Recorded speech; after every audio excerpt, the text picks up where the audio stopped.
Hi friends, good morning. ಇವತ್ತು Sunday ನಾನು ಮಸಾಲೆ ದೋಸೆ ಮಾಡಕ್ಕೆ ಹೋಗ್ತಿದ್ದೀನಿ. ಅದಕ್ಕೆ ಹಾಕೋ ಆಲೂ ಪಲ್ಯ ಹೇಗೆ ಮಾಡೋದು ಅಂತ ನಿಮ್ಗೆ ತೋರಿಸ್ತೀನಿ. ಸೊ ಎಣ್ಣೆ ಹಾಕ್ಬಿಟ್ಟು ಎಣ್ಣೆ ಬೆಂದ ಸ್ವಲ್ಪ ಬಿಸಿ ಆದ ನಂತರ ಅದಕ್ಕೆ ಬೆಳ್ಳುಳ್ಳಿ ಹಾಕಿದೆ. ಅದಾದ್ಮೇಲೆ ಸ್ವಲ್ಪ ಆನಿಯನ್ ಹಾಕಿದೆ. ಸೊ ಅದು ಚೆನ್ನಾಗಿ ಫ್ರೈ ಮಾಡಿದೆ. ಅದಾದ್ಮೇಲೆ ಸ್ವಲ್ಪ ಆನಿಯನ್ಗೆ ಸಾಲ್ಟ್ ಕೂಡ ಹಾಕಿದ್ದೀನಿ. ಸ್ವಲ್ಪ ಹಸಿಮೆಣಸಿನಕಾಯಿ ಚಿಕ್ಕ ಕಟ್ ಮಾಡ್ಬಿಟ್ಟು ಹಾಕಿದ್ದೀನಿ. ಅದಾದ್ಮೇಲೆ ಶುಂಠಿನ ಕೂಡ ಚಿಕ್ಕ ಕಟ್ ಮಾಡ್ಬಿಟ್ಟು ಹಾಕಿದ್ದೀನಿ. ನಂಗೆ ಶುಂಠಿ ಸ್ವಲ್ಪ ಟೇಸ್ಟ್ ಚೆನ್ನಾಗಿರುತ್ತೆ. ಸೊ ಅದಾದ್ಮೇಲೆ ಗೋಡಂಬಿ ಮತ್ತು ದ್ರಾಕ್ಷಿ ಸ್ವಲ್ಪ ತಿನ್ಬೇಕಾದ್ರೆ ಸ್ವೀಟ್ ಆಗಿ ಸಿಕ್ಕಿದ್ರೆ ಚೆನ್ನಾಗಿರುತ್ತೆ. ಅದಾದ್ಮೇಲೆ ಬಟಾಣಿ ಹಾಕ್ಬಿಟ್ಟು ಸ್ವಲ್ಪ ಹಳ್ಳಿ ಹಾಕ್ಬಿಟ್ಟು ಚೆನ್ನಾಗಿ ಫ್ರೈ ಮಾಡ್ತಾ ಇದ್ದೀನಿ.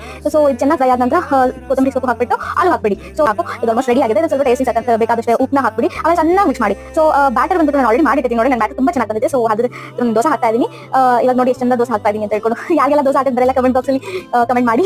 ನಾನು ಅದ್ರ ಚೆನ್ನಾಗಿ ದೋಸೆ ಹಾಕ್ತೀನಿ. ನೋಡಿ ಎಷ್ಟು ಚೆನ್ನಾಗಿ ಬರ್ತಾ ಇದೆ, ರೌಂಡ್ ಆಗಿ ಸಕ್ಕತ್ತಾಗಿ ಬಂದಿದೆ ಅಲ್ವಾ. ಸೊ ಬೆಂದ ನಂತರ ಸ್ವಲ್ಪ ಬೆಂದ ನಂತರ ಅದಾದ್ಮೇಲೆ ತುಪ್ಪ ಹಾಕ್ತಾ ಇದೀನಿ. ಸೊ ತುಪ್ಪ ನಾನು ಇಲ್ಲಿ ಕಂಡು ತುಪ್ಪ ಯೂಸ್ ಮಾಡ್ತೀನಿ, ತುಂಬಾ ಟೇಸ್ಟಿ ಆಗಿರುತ್ತೆ. ಸೊ ಅದಾದ್ಮೇಲೆ ಸ್ವಲ್ಪ ಚಟ್ನಿ ಪೌಡರ್ ಹಾಕ್ತಾ ಇದೀನಿ. ಇದು MTR ಚಟ್ನಿ ಪೌಡರ್ ನಿಮಗೆ ರೆಡಿ ಸಿಗುತ್ತೆ. ಸೊ ಅದನ್ನು ಸ್ವಲ್ಪ ಯೂಸ್ ಮಾಡಿ. ಅದಾದ್ಮೇಲೆ ಪಲ್ಯ ಹಾಕ್ತಾ ಇದೀನಿ. ನನ್ನ ದೋಸೆ ಆಲ್ಮೋಸ್ಟ್ ರೆಡಿ ಆಗಿದೆ. ಕೊತ್ತಂಬರಿ ಸೊಪ್ಪು ಚಟ್ನಿ ಮಾಡಿದ್ರೆ ಇದ್ರ ಜೊತೆ ತಿನ್ನಕ್ಕೆ ಅಂತ ಹೇಳ್ಕೊಂಡು ಸೊ ಇದನ್ನ ಇವಾಗ ನಾನು ಪ್ಲೇಟ್ ಹಾಕ್ಬಿಟ್ಟು ಬಟರ್ ಹಾಕ್ಬಿಟ್ಟು ನಾನು ಮಾಡಿರೋ ಚಟ್ನಿ ಹಾಕ್ಬಿಟ್ಟು ಹೇಗಿದೆ ಅಂತ ಟೇಸ್ಟ್ ಮಾಡ್ತೀನಿ. ಸೊ ನನ್ನ ವಿಡಿಯೋ ಇಷ್ಟ ಆಗಿದ್ರೆ ನನ್ನ ಚಾನಲ್